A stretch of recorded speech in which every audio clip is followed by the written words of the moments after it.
So we will go to our Q&A session. So we have all the presenters from this morning, and Dr. Shannon Mcdonald is running the Boston Proton Center, affiliated with MGH, and incidentally, she told me she's an NYU grad. So you see, NYU has all the right things. You see that we stole Dr. Fabry from MSK. Maybe we'll steal somebody else, who knows. And then we have Dr. Laufer, also from MSK. So you can see the place is attracting. It's always, the mass. Once you get the momentum, people will come and join you. So we have the momentum at NYU. And with Cordoma Foundation, we're really going places. So Dr. Laufer will moderate this session. Ilya, please. So he is counterpart for Dr. Fabry. He's our neurosurgical spine oncologist. And Dr. Fabry is orthopedic spine oncologist. So we all work together. No turf wars. Well, thank you for the introduction, Dr. Sen. Dr. Sen is the one who attracted us all here, I'd say, especially, at least for the Cordoma part, and it's wonderful to be part of this team. So we have a lot of questions already, and the purpose of this session is to answer all the questions that you may have that are on your mind. So please speak up, raise your hands as questions come up. We have some questions that people handed on cards. It shouldn't stop you from raising your hand and asking another question. We'll have a microphone for you.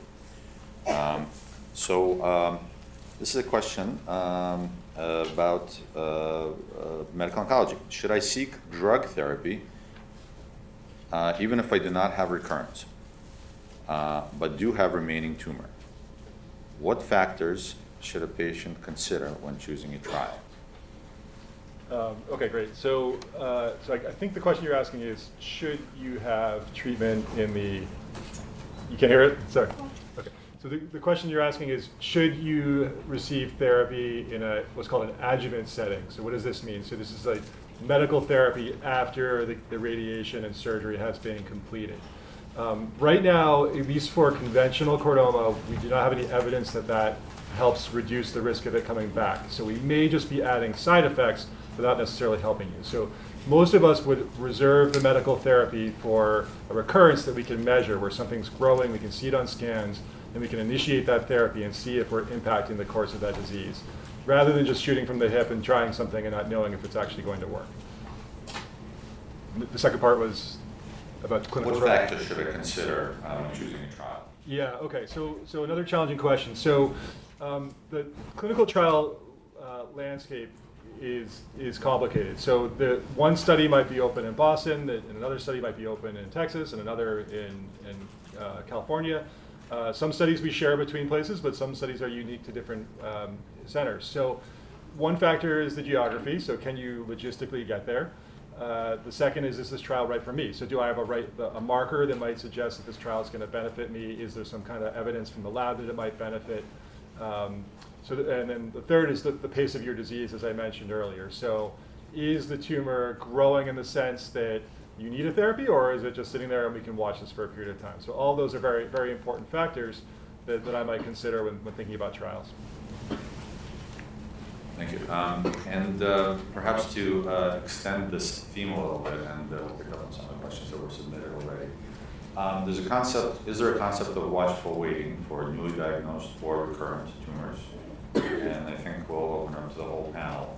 So let's start with a newly diagnosed tumor. Is there such a thing as watchful waiting for that, or do we need to act? And how do we decide how do we act? I'm going to hand you guys these because people are having trouble here, so if you could pass them around. So I think this is a great question, and has really to do with a concept that has become more important in clinical practice, in particular for metastatic disease, which is what is the life expectancy. And so historically, chordoma is a disease that strikes, somewhere between the 6th and 7th decade. That's where the peak is. At least I'm speaking for sacral chordoma. And so the characteristic of that specific tumor, which is location, volume, rate importance, and patient's age and performance, I think are very important consideration when discussing whether the patient should be treated. And you can make an argument, I think, that watch and wait is quite reasonable for patients that are either not very healthy or not able to tolerate treatment, even radiation therapy, because there is some inherent human cost just by attending the treatment. And radiation therapy doesn't come with no side effect in many ways.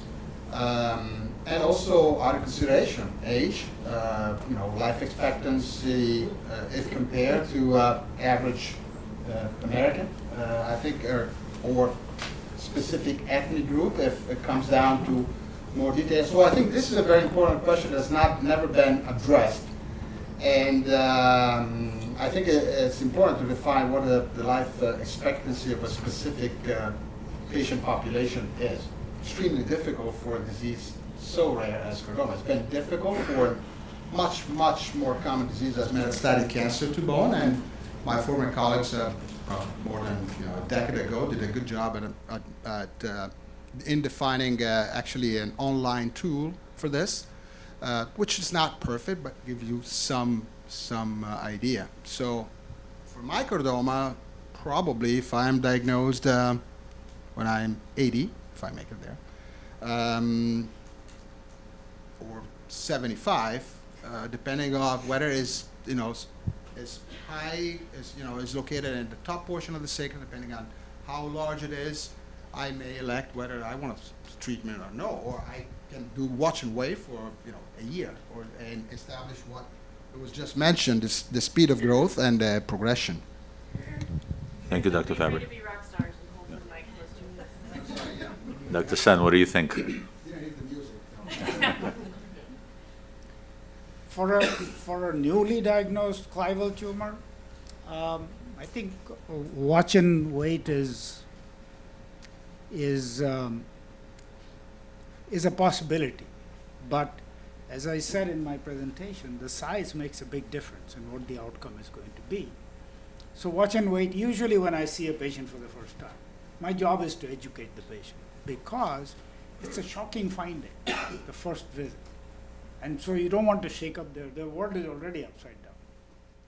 And then, and if you give them the whole litany of everything that you heard today, it's going to they will walk out of there not even able to walk out of there. I've had patients pass out, so I will tell you that. So I'm willing to watch and wait, but it's really very good vigilance. You can't let it get patient. I tell the patient, it's your life. Even if my office forgets, you have to remind us you're due for a scan. And yes, it's possible, because about metastatic disease or clival tumors are a different beast than the sacral tumors. So that's whether to consider radiotherapy as a first-line treatment, that's another thing you can probably address. Yeah, I think everyone is saying that answering that question involves looking at the context. And so the context is really important for us, measuring the pluses and the minuses. I will also say that there are new tools that are coming out in this era of personalized and molecular medicine. And I forget whose talk it was that briefly showed a prognostication study from UPMC. But by looking at some of the characteristics of the tumor, like specific deletions, mutations in the tumor cells, and also measuring the amount of cell activity and how active those cells are dividing and proliferating. One staining that Dr. Fabry showed on one of his slides is Ki-67. It's really a measure of cell mitotic activity. And according to that data,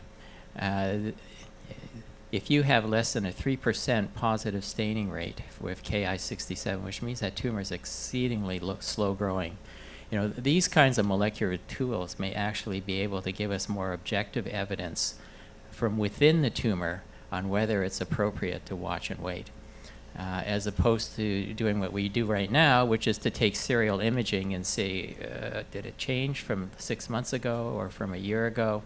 But actually, when these things are diagnosed, instead of just looking at what it looks like, but actually look inside of it and find how quickly these cells are proliferating, that it may be appropriate for these patients, actually just be watched. And so these kinds of new prognostication tools, I think, are going to come into greater and greater clinical use and will help answer these kinds of very important questions, where we're not looking just at the context of the pluses and the minuses of treatment for any specific patient in their, where the tumor is, how healthy the patient is, their age, et cetera, but also taking into account the personality and the characteristics of the tumor itself. And I'll just answer briefly for a new diagnosis on an MRI. If you have a small base of skull tumor that looks like it could be echordosis, those are cases where we do sometimes monitor. You might want to monitor initially more than every 6 months, despite how slow growing chordomas are, because you want to learn the history of how it will grow and be very cautious, because if you do see growth, you want to operate while it's very small. And in someone who is very elderly, had a lot of comorbidities, and also these are cases where the patients are asymptomatic. If they're symptomatic, I think an operation is appropriate. And then in the setting of recurrence, if the patient has had a surgery and radiation, the recurrence is small, it occurs at an older age, and it's asymptomatic, we do sometimes monitor closely, because these tumors grow so slowly that maybe the risks of a surgery are greater than the risks of the tumor growing and causing a problem. And we would encourage you to live with your tumor and maybe await a medical therapy or a trial that may be available in the future. Yeah, I think that covers most of the points. I think, just like Josh said, it's really the context that matters. So, how sick is the patient? How symptomatic are they? What are the other problems they might have? And those are the key questions to answer that question. Well, thank you. I mean, that sounds like a lot of expert opinion needs to go into the decision, and then patient decision as well. And maybe one more question to the whole group. So who's the first specialty that the patients should see? Is there such a thing, or should they see everybody? We generally move in packs, so we try to see everyone as a group together. There's different approaches at different institutions, but we find it's best to do that, because then we can all, look at the imaging together, examine the patient together, talk in the hallway together, when possible. I would say even get together by Zoom now. We have meetings by Zoom. Dr. Sen often joins, and I think for such a rare disease, it's really important to collaborate with multiple physicians at multiple institutions, to all let go of our egos and get together and decide of the best treatment for the patient. And our collective knowledge is very important for such rare diseases. Yeah, I don't really have anything to add to that. I mean, the multidisciplinary management is absolutely key for every part of a chordoma patient's care. And I think I would say it doesn't matter who your first point of contact is. It's more important that you know something about the disease. That is actually more important than whether it's a surgeon or an radiation oncologist or a medical oncologist. You need to have first point of contact with someone who knows how to manage a chordoma. And our surgeons, what do you think? Agree? Anything to add? Well, I don't know. I don't know how to answer that question, because I think Josh hit it right, is that you should see somebody who knows chordoma. That is probably the most important. We all have referral practices, so it's not that the patient comes to me directly. So their primary doctor or some other neurosurgeon will send the patient to me. But it's important that the patient see, like when I see a patient, I will often tell them, go get some other opinions. Don't just trust my opinion, because you have the time, do your due diligence. It's before. Because this is a long-term relationship that you will have with your doctor. You cannot just, it's not like changing the tire of your car, that you go to the next guy to fix it next time.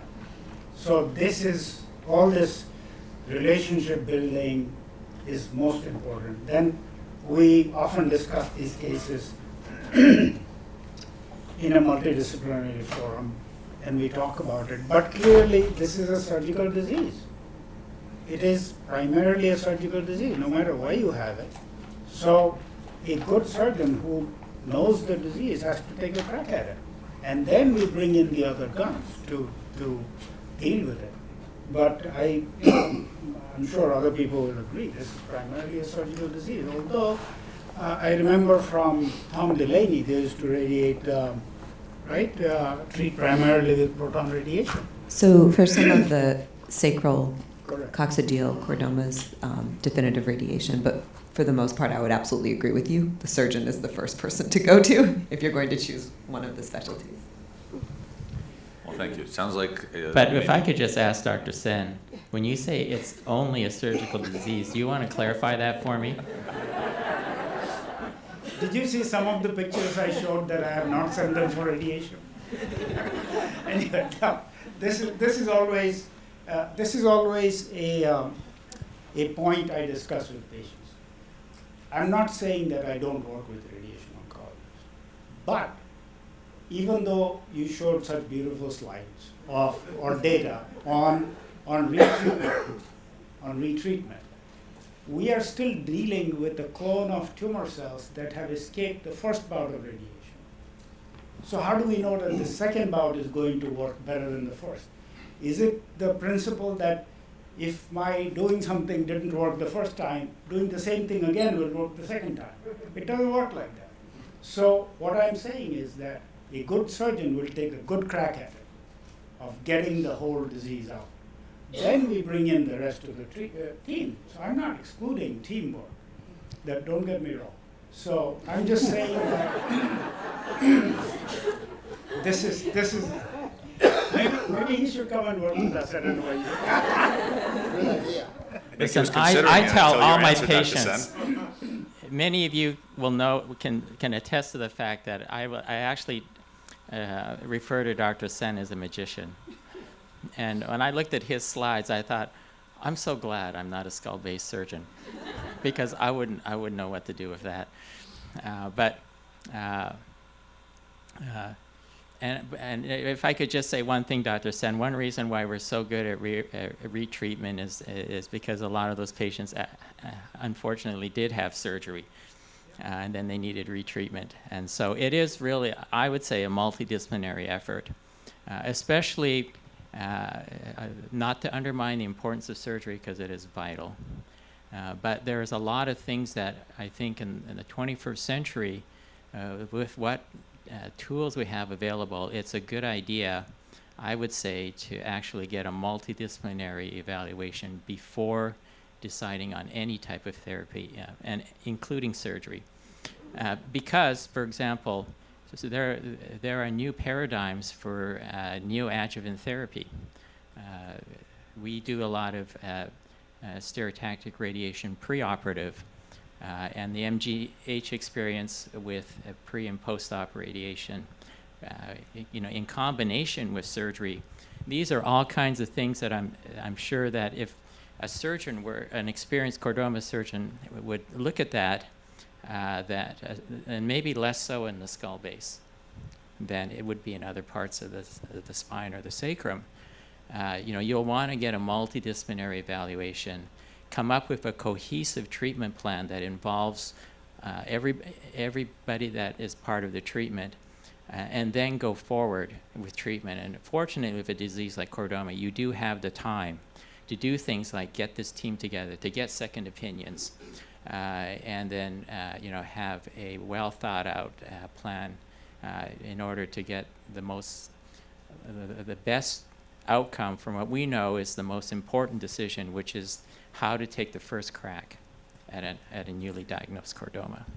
So let me be the tiebreaker.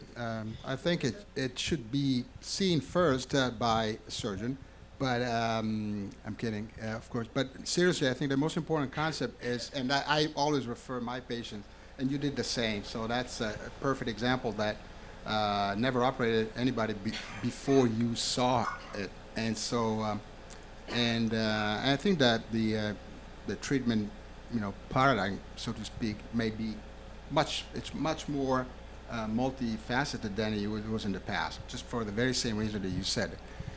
I think what emerged from this is a concept that I like very much, and for which usually surgeons and radiation oncologists don't get much credit. Medical oncologists do, which is basically what you said, precision medicine. I like to think about precision surgery. It's the same thing. You know, medical oncology gets more honor and make it to the press because they have, you know, the targeted pill that work in a specific setting. We do the same, and we've done the same for whether it's sacral, whether it's limb-preserving surgery. We tend to choose a type of operation, a type of reconstruction, based on the characteristic of the patient. That's why it's so important to discuss. So, and I actually have a mutual understanding of what the you know, other specialties can do. Yeah, and if a patient ever came to me and I said something and someone said to me, oh, well, you know what, I just saw Dr. Sen and he said the exact opposite, then I would say, oh, I would absolutely do everything exactly as how Dr. Sen would do it. I'm glad you guys made up. I think the main message here perhaps is no, it doesn't matter where you start, but I think it is important to have a team approach to the whole disease and be assured that when you see somebody that there will be a multidisciplinary discussion to make recommendations and perhaps make additional referrals. And I do think that everybody here subscribes to that. Good. Well, thank you. Moving on with the questions. How common is it for patients to be diagnosed with more than one chordoma at multiple sites? This is a question for Dr. Sen, but we'll open it up to the rest of the panel after Dr. Sen answers. So, for example, a primary clival and another lesion in the mobile spine. Is that common? What do you do? Well, in my 35 years, I've seen 2 patients with concomitant clival and sacral tumors. So, very rare in my mind. You can have spots of tumor removed from the original site, say in a clival tumor. There may be an island of tumor, and there will be another independent site, even a centimeter away, and you can't see a connection between the 2 sites. And what do? Do you go after both sides? Do you do only one side? That's a hard decision. If it is easily accessible, I'll do both sides. Should the sacral lesion at that point be watched? I present the facts to the patient. I don't do sacral surgery, so I will refer the patient to the appropriate surgeons who I work with at that point. One happened when I was at Mount Sinai, so they will make a decision whether to do the sacral surgery or not, because the morbidity is, significant morbidity depending on the level of the sacrum involved. So I will definitely, after I deal with the clival part, I will send them. They may decide to watch. That patient that I remember, I've seen only 2, so both elected to have surgery. That patient had it at the tip of the sacrum, so it was very resectable without morbidity, so they proceeded with that. And it happened to be both to be chordomas. So it's very rare in my mind. But I believe that an argument has been made. I think I saw a case report of that. Maybe it was yours. No. I think an argument has been made for actually multifocal disease independent, not necessarily. And I think unless we would run, I don't know, maybe whole genome sequencing, we wouldn't know whether they're genetically correlated, assuming that may be a way to trace them. What do you think? Whether they are, parents tumor or independent clones, so to speak, because this underlying condition of acrodosis, as you pointed out, along the axis, has been known for decades. Yeah, that's what I was going to mention. So, I can only think of like one other case with maybe 2 primaries, but we've seen a few of these sort of benign precursor lesions, echordosis or benign notochordal tumor. They probably have the same origin. So you wonder, is there something about that patient's genomics that predisposes them, or their notochord that predisposes them to have these lesions. But yeah, we generally will image the spine once in every patient just to look for this rare thing that happens, because we just don't want to miss it. But same thing, I can only think of 1 or 2 cases that I've seen in the time I've been doing this, but it doesn't hurt to look. And then we've also had some patients that from their original clyloid tumor, one cell just escaped and got down the spinal cord and implanted lower down, and so that obviously needs to be treated as well. Yeah, yeah, exactly. So. And again, in those cases, we treat them definitively because this is such a slow-growing disease, and we hope to allow them to live for many years with that disease, or treat the disease definitively. Now, maybe one way to think about the problem is to try to determine if both lesions are primary tumors or whether it's metastatic disease, and that's really the big thing that you need to figure out. And so you can look at things like, are there evidence of other precursors like notochordal rests, and then that's all there is, there's no lung metastases, then maybe there are 2 primaries, and and if it's not metastatic, it's still curable. Because that's really the question, because if it's not metastatic, it's potentially curable. And then that changes how we look at what kinds of complications that we're willing to accept if we think there's a chance of cure. If there are other evidences that it's a metastatic site and not a second primary site, then how we approach the problem and what kinds of the aggressiveness, the goals of treatment will change somewhat. And so I think in my mind, the question needs to be, is it 2 primary chordomas or is one a metastasis? And if you don't know, then I would generally tend to give the patient the benefit of the doubt if there's no evidence of metastasis, to consider them 2 primaries, although it is very unusual for that to happen. And so I think in clinical context, as we're talking about context, that's the question to answer: are they 2 primaries or is it metastatic? Because it will completely change our goals of treatment, the kinds of complications that will seem reasonable, whether it's curable or not.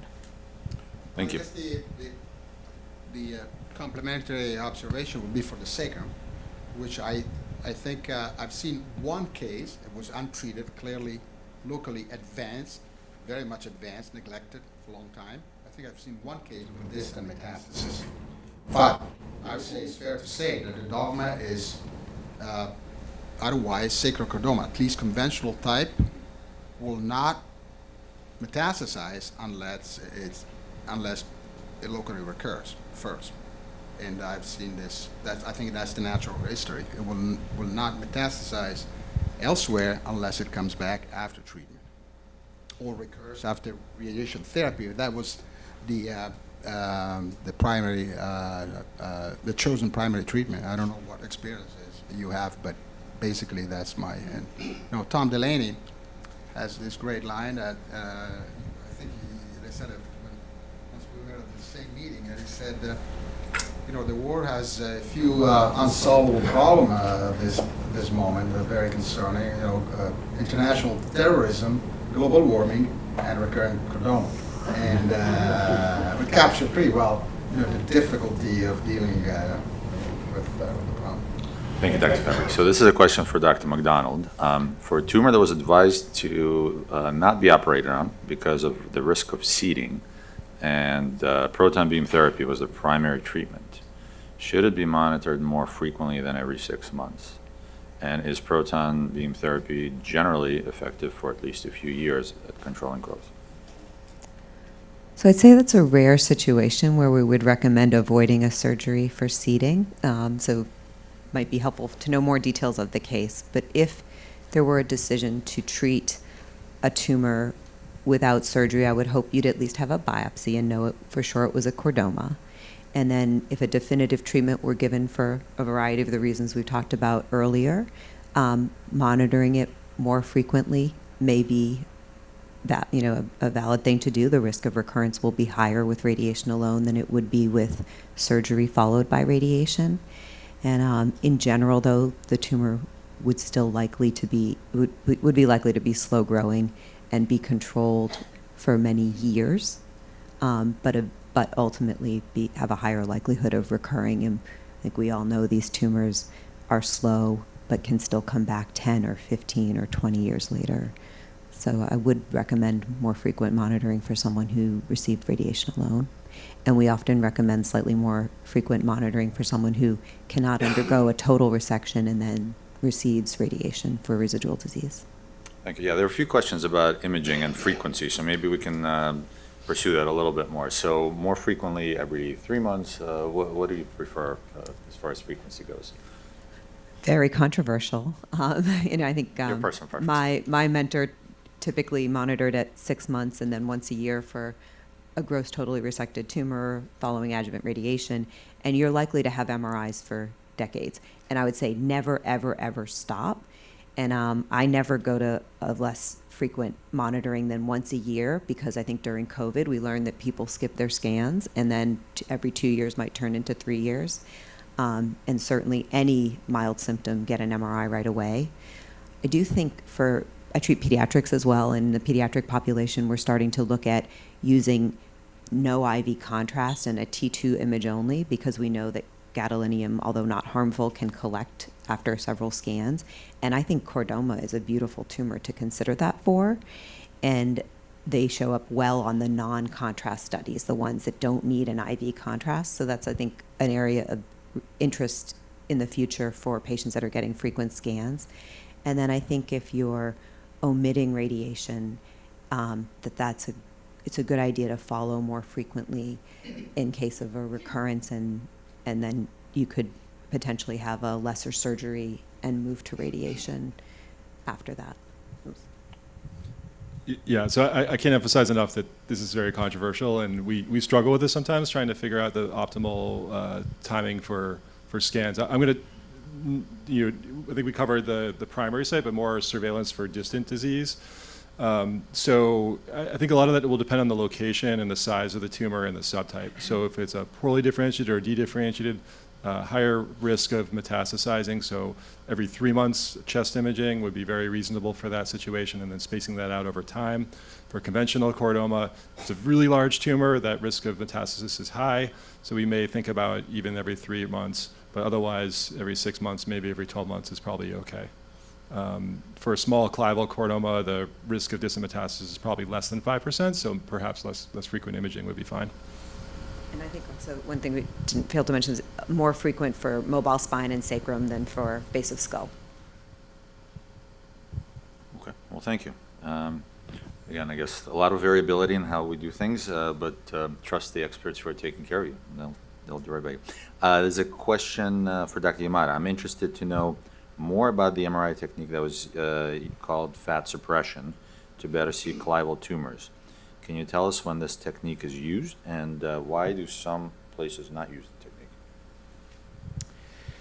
Well, fat suppression is essentially a T2 weighted image, T2 meaning a certain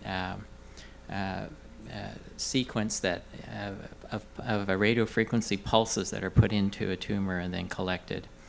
On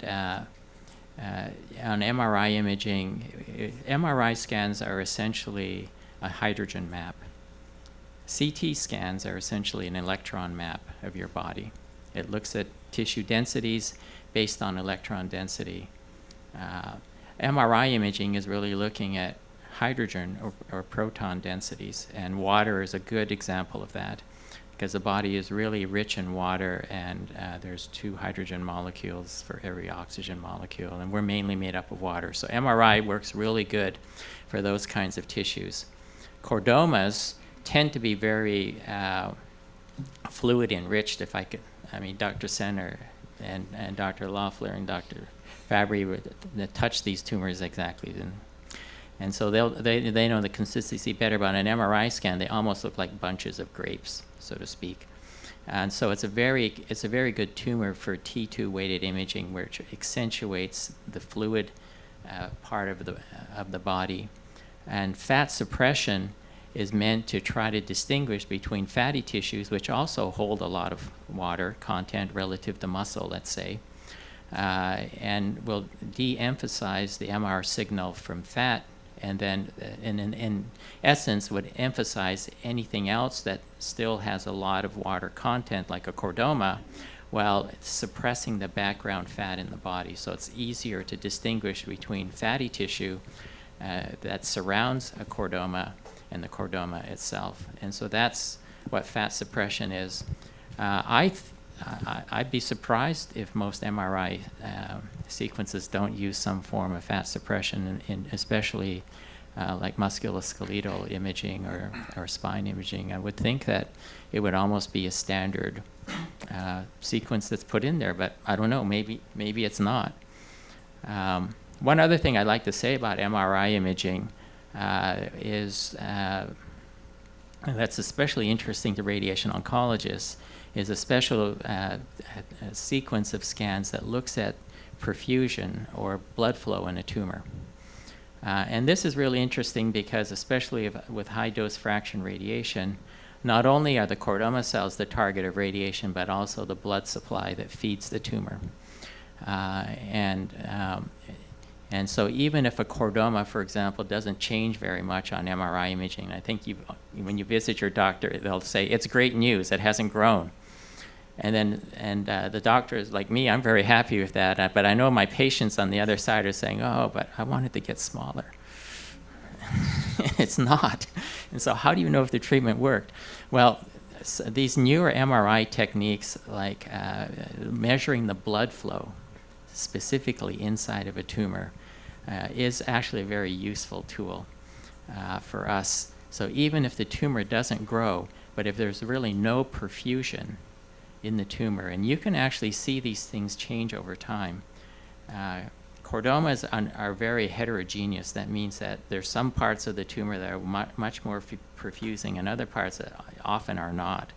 But you can overall see a change after radiation therapy, and maybe even presumably after drug therapy, where you see a reduction in the blood flow in the tumor, even if the overall dimensions of the tumor don't change. If you see a reduction in the blood flow inside of the tumor, the MRI scan is telling you what's going on inside, and that there is a response, even if the overall dimensions of the chordoma really haven't changed. And likewise, if we see an increase in perfusion after treatment, it also makes us worried that even if the tumor itself hasn't changed, that there are changes internally that are making the tumor more active because we're measuring a higher degree of blood flow. So, we're now moving beyond using just static MRI imaging to using these newer techniques like dynamic MRI imaging, in addition to the static MRI, which is, I think, very useful in a disease where we often don't expect to see much change over time as we watch you.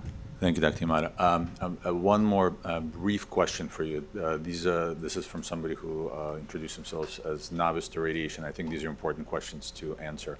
And, so maybe just in a few sentences, what is the difference between protons and photons? I know you've written full textbooks about this, but yeah, I think there's a difference between an R and an H. Is that right? Protons are proton is an example of charged particle therapy. A proton is a hydrogen atom with the electron that's been removed. And because it has a positive charge, it can be influenced by magnetic fields. For those of you who remember the old TV tubes, that was an electron. That was an electron beam that would hit the TV screen and create images on the screen. And an electron gun would scan the TV screen. Okay, with modern proton beam radiation, it's like that. A beam of protons can be directed. First of all, they're accelerated to near the speed of light inside of strong magnetic fields, and then directed in precise ways and scans the tumor much like the old electron guns used to scan a TV screen. And because it's a particle that has kinetic energy, when you accelerate these particles, even though they're super small and lightweight, when they're accelerated at high speeds, they actually gather quite a bit of energy inside of them.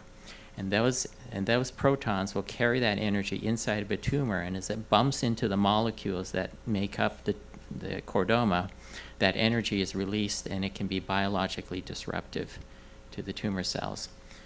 It also because it has kinetic energy, it will eventually run out of energy and stop.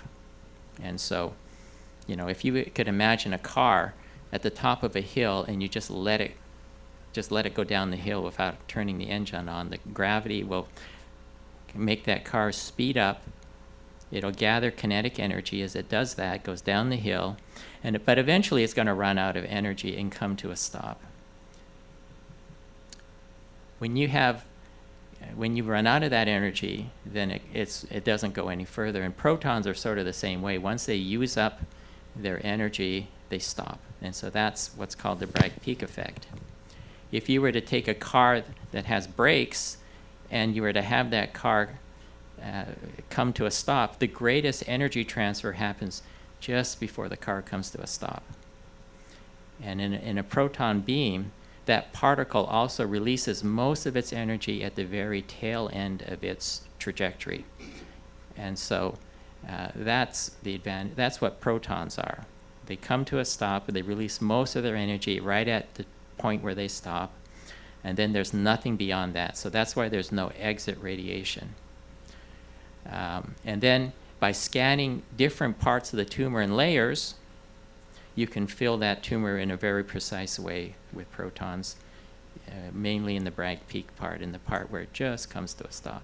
So that's how protons work. They release their energy in a way that's biologically disruptive. Photons, with an H, use X-rays, which are packets of quantum energy. There's no mass to them. So they don't follow the same rules of kinetic energy the same way a proton does. And in fact, if you were to aim a proton beam at a patient and put an X-ray plate behind them, you wouldn't get an image because there's no exit radiation.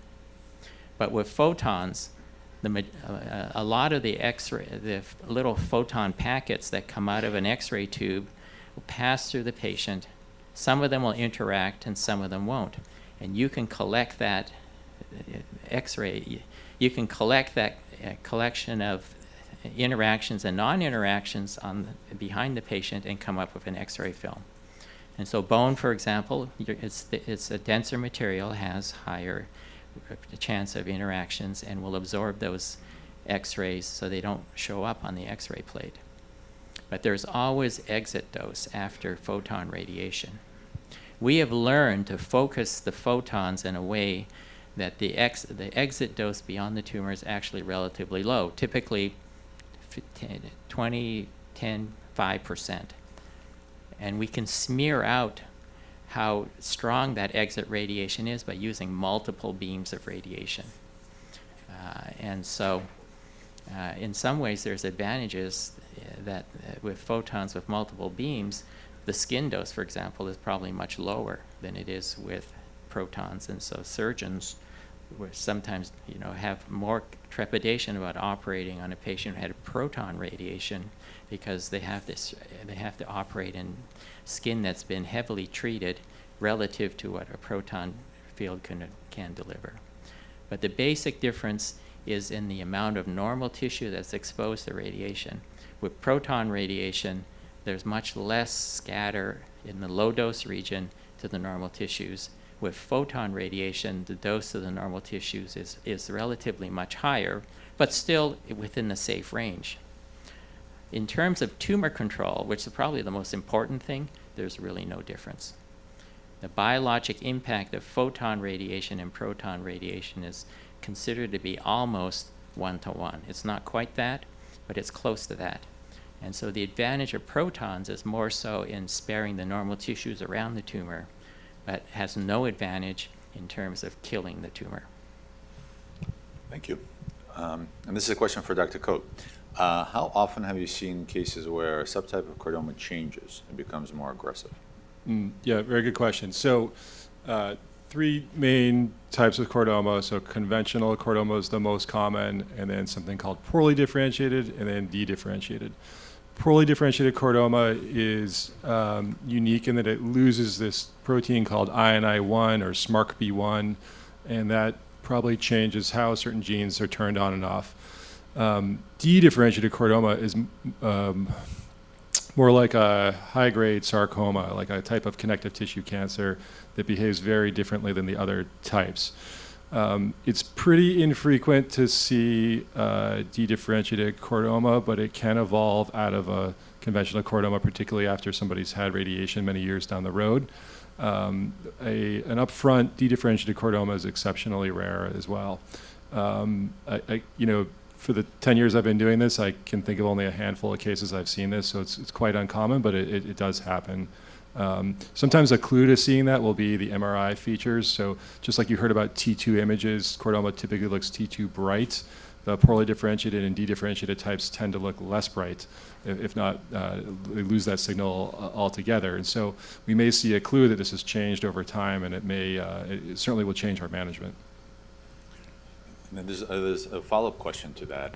If surgery wasn't recommended, how would you know that the subtype may have changed? Yeah, so based on the imaging features, we might have a clue to that, but it's a fair question. If we have concerns, we generally want to try to get some tissue to try to figure that out, because it would help our management for that patient. So if the behavior changes, there might be a role for There might be a role for that, yeah. So we've shared some recent cases at our tumor board where we've seen this, where the behavior has changed, the imaging features have changed, and it's really pushed us to try to get a sample of that tissue because we want to know how to manage that appropriately. And presumably the biology is different too, right? So as this transitions from conventional to a D-differentiated, there's clearly different genes that are now mutated. So it really be ideal to get a sample of that tissue, do some genetic testing again, and then hopefully we would find a target that might say, okay, yes, this has changed this way, we can target it that way with this treatment. Thank you. Question for Dr. Sen. Can you comment on sinus-related complications after transsphenoidal endoscopic surgery for clavicle I think the intranasal surgery has introduced sinus problems in the postoperative phase, unfortunately, because we take the turbinates, we open up these sinuses widely, so we are interfering with their normal cilia function. All the sinuses have the little cells that wave your mucus in the right direction, and the surgery interferes with that. And many patients have sinus problems afterwards. People have tried to minimize the amount of sinus manipulation or turbinectomy for these approaches. But I tell you, in my experience, it varies quite a bit. Not everybody gets serious sinus problems. Some of them are really troubled by it so much that they literally smell because of the stagnation of the mucus in their nose. But it's not really a big problem if you work with a good ENT person.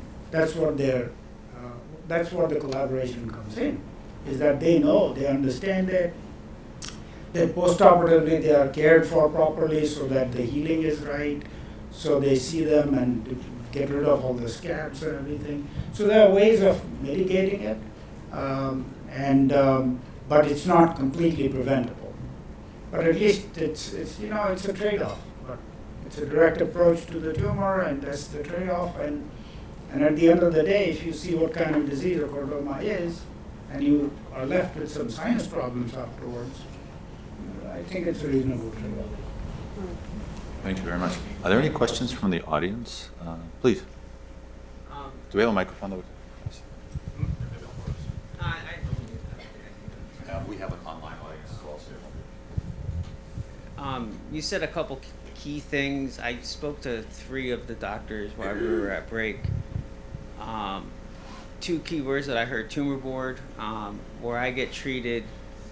It's a skull-based tumor board, and most of my doctors know what's going on or have the answer before I even walk in the door to see them. So I think that's very important. Regarding MRIs and CTs, I get MRI'd and CT'd every 3 months. My brain, entire spine, and my lungs. I've had 4 surgeries through. I have a clavicordoma. They consider it a classic clavicordoma. I've had 4 surgeries through the nose as recently as May. started in 2011, so it's been 11 years. Had Proton in 2011. 2 surgeries in 2011 to start, 2-step approach, 1 in 2015, and then 1 in May, because it started growing again. I just recently finished the CyberKnife last month. Feel fine, but mine did the classic, what they guess they considered a classic Cordoma, where it went to my cervical, had plates, rods, screws in here. One of my arteries ruptured. They put a coil on it. It's been radiated twice. Then it went to my lumbar. Took that out, radiated it, and then it went into my lung. They did a wedge resection and got it out. The lungs are the only place that haven't been radiated yet. But I guess my question is there, and I know they do check my pelvis, is there any other, if it's considered a classic Cordoma, is there any other places that could be of potential concern as to where it could go? I guess that's my main question. Yeah, so sorry, everything you've been through, that sounds really challenging. So the most common places for Cordoma to show up would be at the primary site again, sort of a local recurrence like we've heard about a few times, and then probably the lungs after that. But it can go to other areas, and so once it gets access to the bloodstream, it can show up in the bones, it can show up in the liver, the skin, different areas like that.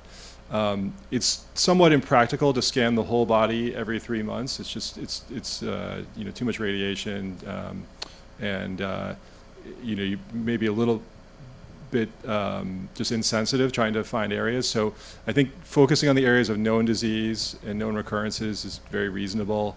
And then just paying attention to symptoms and the physical exam. So, we may focus on the lungs, but if somebody's leading into their visit and they message me and they say, I've got this new pain somewhere, let's include that area in the imaging. So it's, you just need to work with your team on that and kind of direct the imaging around that. I have a question before. What does PET-CT or PET-MR play any role in this kind of surveillance? For poorly differentiated, PET-CT is very useful, but for classic Cordoma, it's not as helpful. So we tend to favor exactly what you're getting, MRI of the brain, whole spine, chest CT, which often gives you great details for the lung. And certainly the more frequent imaging once it's come back is absolutely appropriate. So I think the imaging we were talking about before is surveillance before a tumor has come back. So.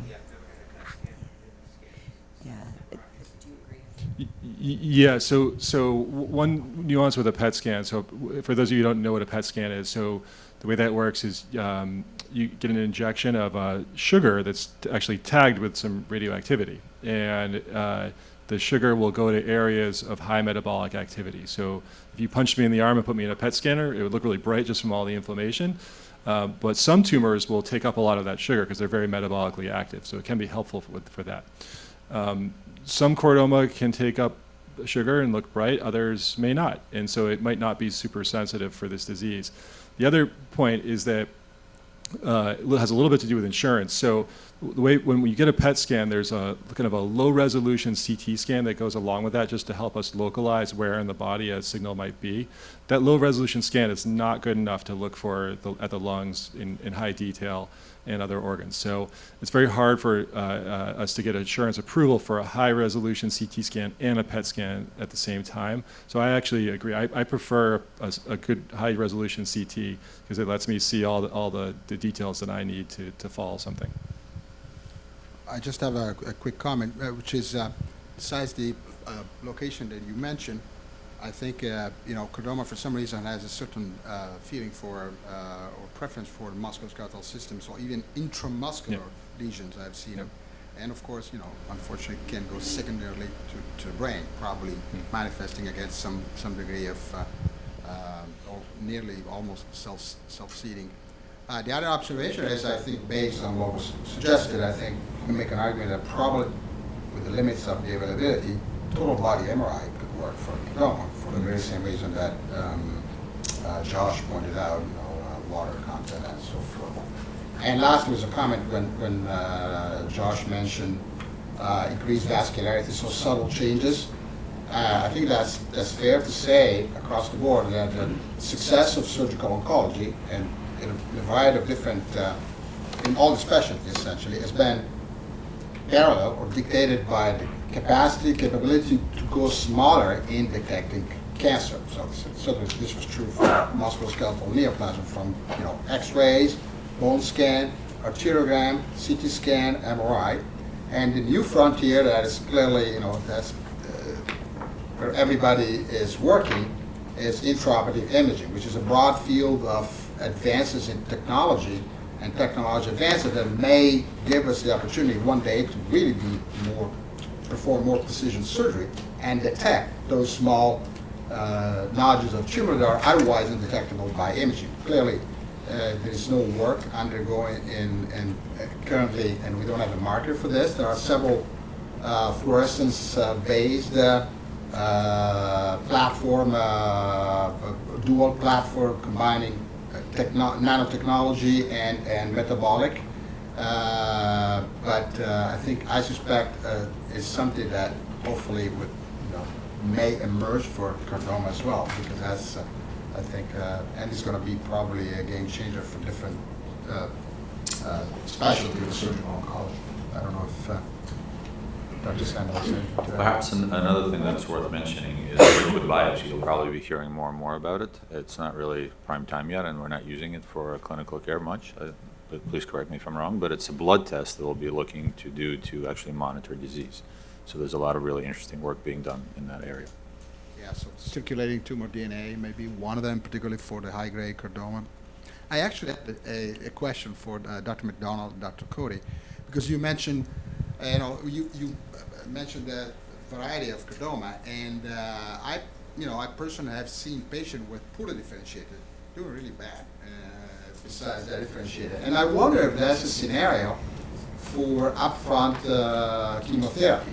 So, conventional, doxorubicin-based. And we have seen some of these patients relapsing and responding, at least for some time, to conventional, anthracyclines or other. How would you know beforehand? You have to biopsy. Yeah. No, exactly. So again, small numbers, so we do not have big randomized clinical trials to back up. But many of us, if we make the diagnosis of a poorly differentiated chordoma before surgery, will give chemotherapy up front. And we tend to, there's a little bit of mixing and matching. It tends to be more like the Ewing sarcoma type Correct. chemo, and then we'll work on the radiation at some point during that. Again, yeah, and then surgery down the road. Exactly. In fact, that's what I alluded in my talk, and I believe I spoke with Joe Schwab, if you obviously know, and that was exactly our sense when we were part of the NCCN committee. So when we have our meeting with the NCI, that's the recommendation. If it's a poorly differentiated tumor, which happens more often in pediatric patients than in adults, to give Ewing's type chemo first. Usually you see a response. So unlike conventional chordoma, it melts away with Ewing's type chemo often. And then these patients go to surgery, then radiation, and then perhaps tezametostat, which is a targeted agent, and even an interest in some immunotherapies for these tumors as well on trial. So I think, sorry to interrupt. The issue here is that for clival chordomas, we don't recommend upfront biopsies. So this is for sacral or spine. So there is a different management paradigm. So for the other tumors, we do recommend biopsies, but for clival tumors, we don't. And there is a consensus that you had published from the Cordoma Foundation about this. So because, the seeding along the tract is a problem, getting a CSF leak is a problem. For those reasons, we don't recommend. So that's why in a clival tumor, it's extremely rare to have a dedifferentiated chordoma as a start, but the other sites can be. So go ahead. My question is more of a macro question, and you mentioned the word insurance. I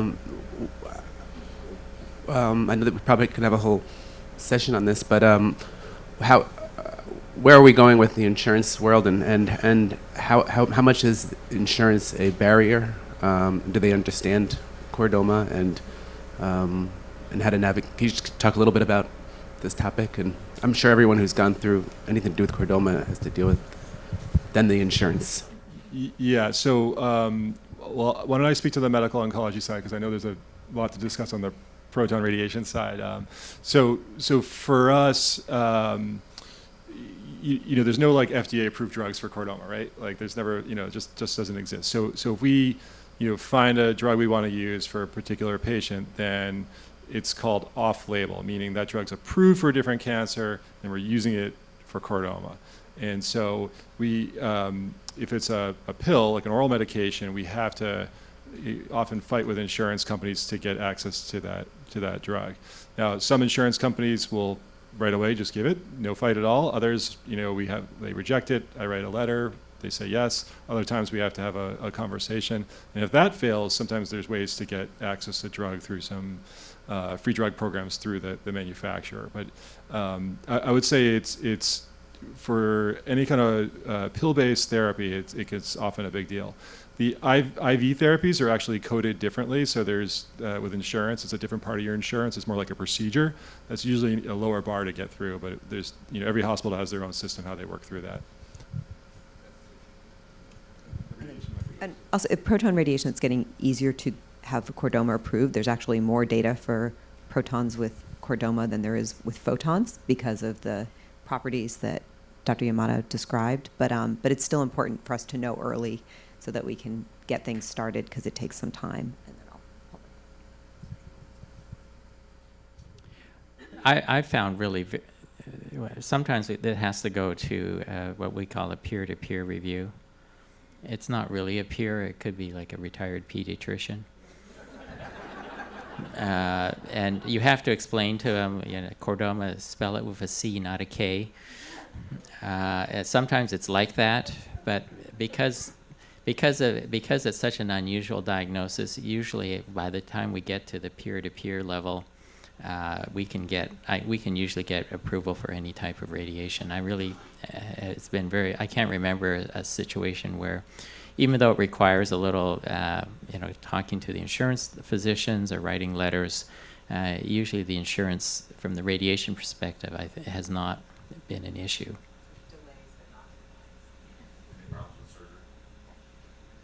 Problems with the surgical approval? Not that I can remember. I think that's based on the fact that probably it's known, once we get through the proper channel, it's known to be a surgical disease, at least historically. I don't particularly recall any issue. I guess insurances agree with Dr. Sen that it's a surgical disease, so no problems right. there. That's right. Hi, this question is for Dr. Yamada. You touched upon Proton plus SBRT. My question to you is why, if you, and you also discussed the benefits of it, why not resort to that, and why do we just do Proton at times? And i.e., are there risks or side effects? If you can just expand on that. And also if you can say a little bit more about Flash, why are we not resorting to that as well? So at our institution, actually, we use stereotactic radiosurgery up front for chordomas, but we may be the only ones that are comfortable doing that. MD Anderson does a few cases. I know the Cleveland Clinic has done a few cases, and Stanford.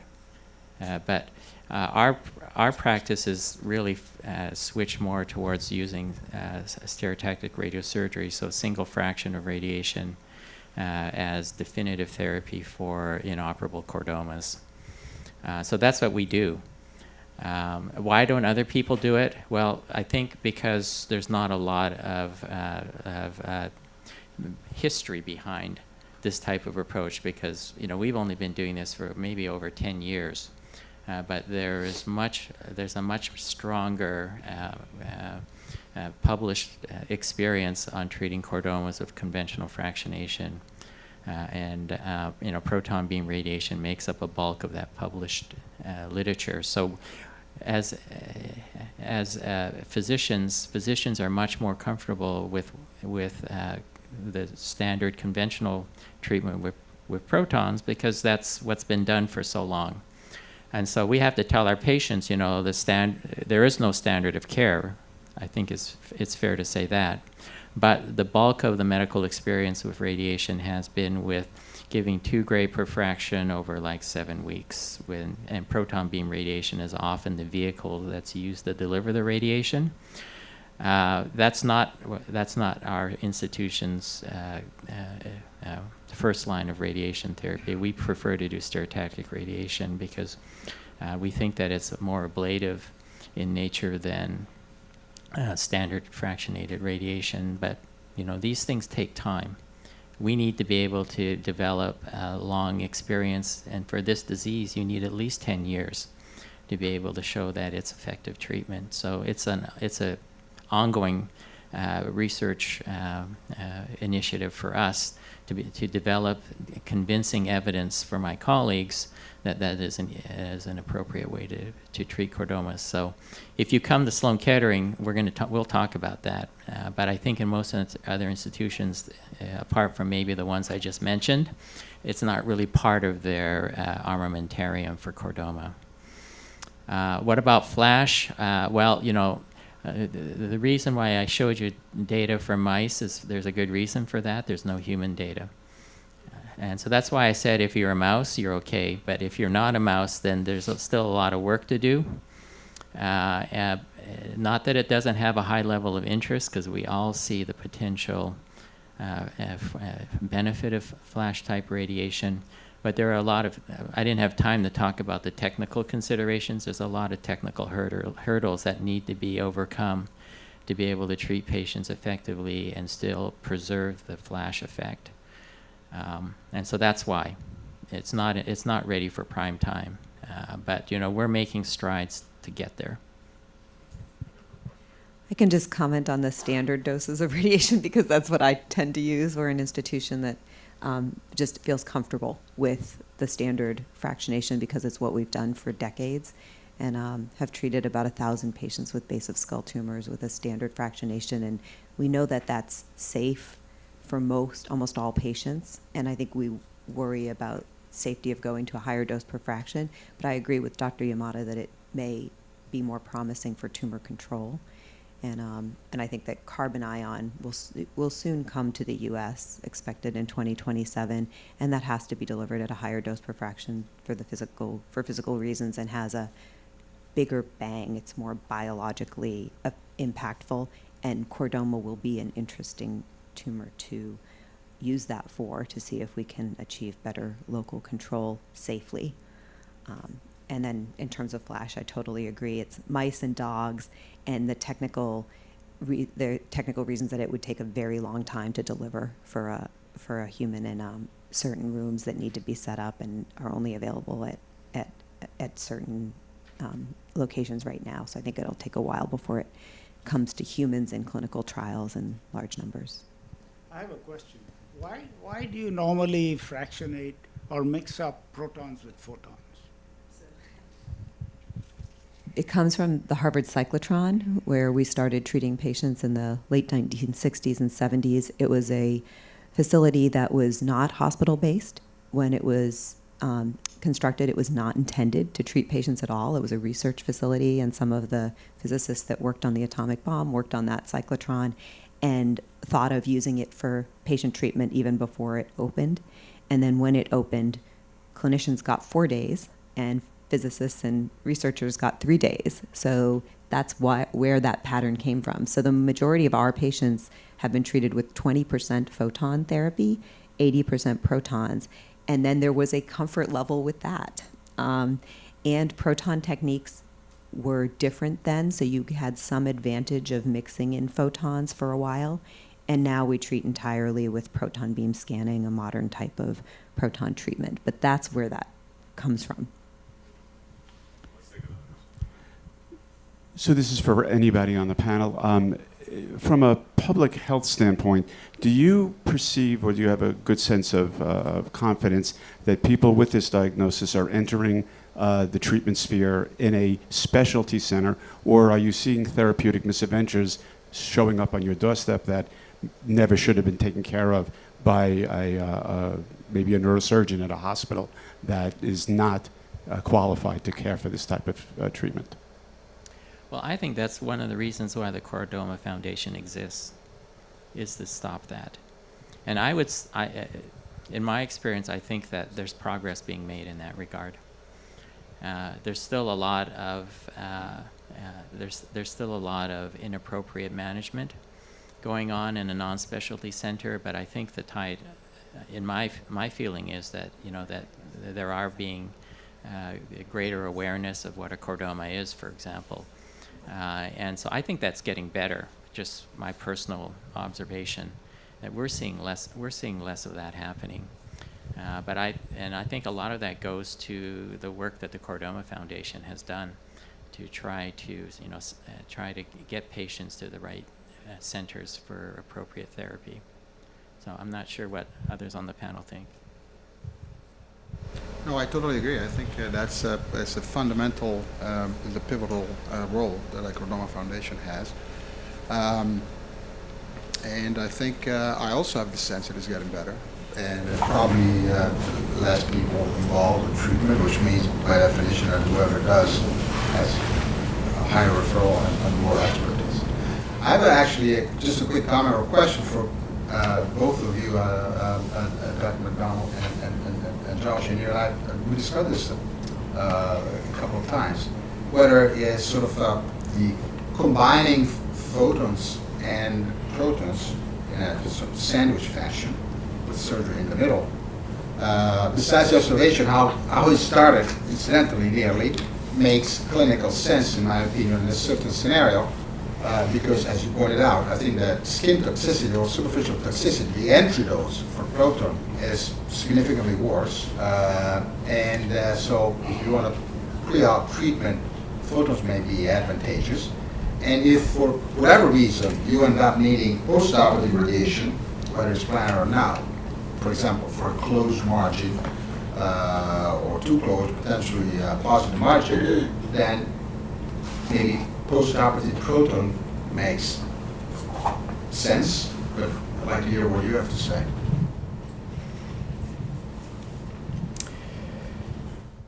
Yeah, I think that's a really hard, there are a lot of ways to answer your question, Nicola. I think with pencil beam radiotherapy that the skin dose issues are becoming less of an issue. And I've learned through this experience of working with the planners in our Proton Center who are really trained to minimize the integral dose. So they want to use 2 or 3 beams and treating the spine, sparing the spinal cord and treating all around the spinal cord and avoiding surgical hardware of 2 or 3 beams is really hard to do and getting appropriate target coverage. So a lot of it is just kind of how we plan patients. Going from like 2 to 3 fields to a 5-field proton plan does increase the integral dose, which the planners think is taboo, but actually results in better target coverage and may make a difference in the attenuation around surgical hardware, which I think is the other maybe one of the reasons maybe why they use mixed photons, protons, is to get around the problem of the density of metal and how it affects proton uncertainties. But I think with the newer pencil beam scanning, maybe the skin toxicity is not quite as bad as it used to be. With passive scatter, I think it can be really horrible for surgical patients, especially those who have these in the sacrum where the incisions are really not small, and the wound complication risk even without radiation is an issue. So. I think the way you plan the radiation, using the appropriate technology with protons, will really help mitigate that complication. And so, I think that those kinds of interventions can be done right now. But I'd like to hear what Dr. Mcdonald thinks. Yeah, so I've been at MGH since 2006, and we transitioned from scattered or passive or 3D protons to PBS around the year 2014-15, and the skin issues went away. So that was a major issue with scattered protons, because you weren't treating with single little pencil beams or Bragg peaks and able to decrease the entrance dose. Now we can decrease the dose on the way in. So 3D versus pencil beam is the same sparing beyond the tumor. Protons enter in and stop. But with 3D, you had to stack up more pencil beams than you needed to, and therefore shape it to the distal edge of the tumor and bring more dose closer to the skin. And that is no longer needed. So I don't think the skin issues that have been documented and seen are a major issue now. However, there are still centers that do have 3D protons, so it's important to know what type of proton therapy. And then in terms of the split course, that's something we do frequently for mobile spine or sacrum, especially sacrococcygeal tumors. But some others believe that upfront surgery followed by radiation is better. And I think that we should look at data and see and look at outcomes, but it's difficult with small numbers and different operators to know which is better. But the intent for preoperative radiation, which we would never do for skull base, we'd only do for mobile spine or sacrum, is to decrease the risk of seeding, make the surgery easier, and that's the rationale, as you mentioned, and that makes sense. Could I just make one follow-up, one question from one comment on the public health question that you had? So for patients with advanced disease, it's actually critical for Cordoma medical oncologist specialists to work with community oncologists. Like we can't take care of everybody, and if you live a far distance from a Cordoma center, it's really just impractical to actually take care of you. So I rely very heavily on a local expert community oncologist. They may have never seen a Cordoma in the world, that's fine, before in their career, but they have seen decades of patients. They know how to, basic medical oncology principles, and together we can communicate and help take care of you. So it's actually a critical part of the care to involve your local oncologist. The other thing is occasionally you do have a surgery because radiographically it was unknown that the tumor was a chordoma, and that's something that's hard for anyone to intervene to prevent. But again, as was mentioned, the Cordoma Foundation Facebook page educating patients that it's important to find someone with expertise and seek out a specialist for this disease, and that you typically do have time to do so is important. And then I'd also say that during COVID, telemedicine was a wonderful way for us all to be able to see patients across state lines. We're no longer allowed to do that, but maybe there are lots of advocacy groups trying to make that a possibility for rare diseases and for continuity of care of patients who live across state lines. We've talked about various different conditions and everything else, but one of the things is that we have these disease, we have to live with it. And there's no pain management. And that's really very sad to say, because our doctors are not recommending what can we do for pain. And this is the day-to-day life that we live in. What is your comment? And that's something to the whole panel. I'll start since I'm holding the mic. Yeah, thanks for saying that. So critical. The best answer I can give to you is the multidisciplinary clinic.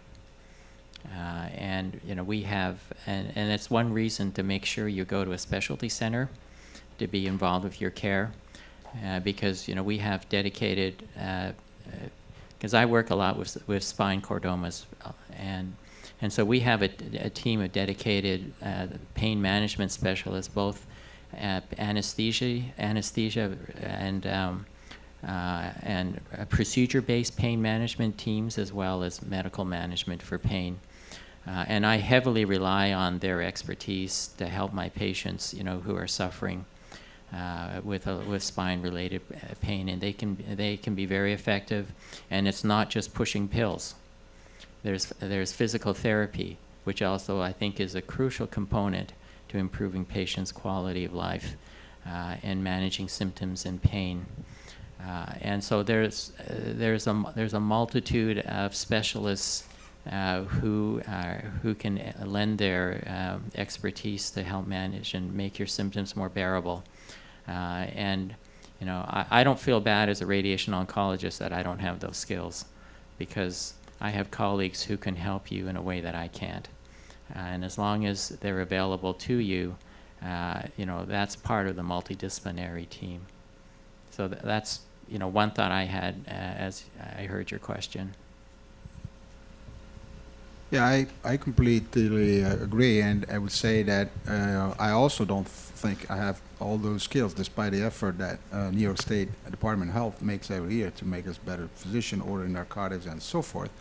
But also, as I think, is probably also because the field is expanding, there are more regional blocks or regional options available that sometimes I don't even know. And so it's the armamentarium that is potentially available requires a multidisciplinary expertise, and as you said, is well beyond mixing pills or avoid hydrocodone over whatever is the alternative or a patch and so forth. So it requires different sets of skills, as you said, than just basic underlying good clinical practice.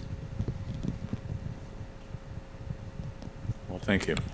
Thank you to the panel. Thank you to the audience for great questions. I think it's time to take a break and have some lunch. Please enjoy.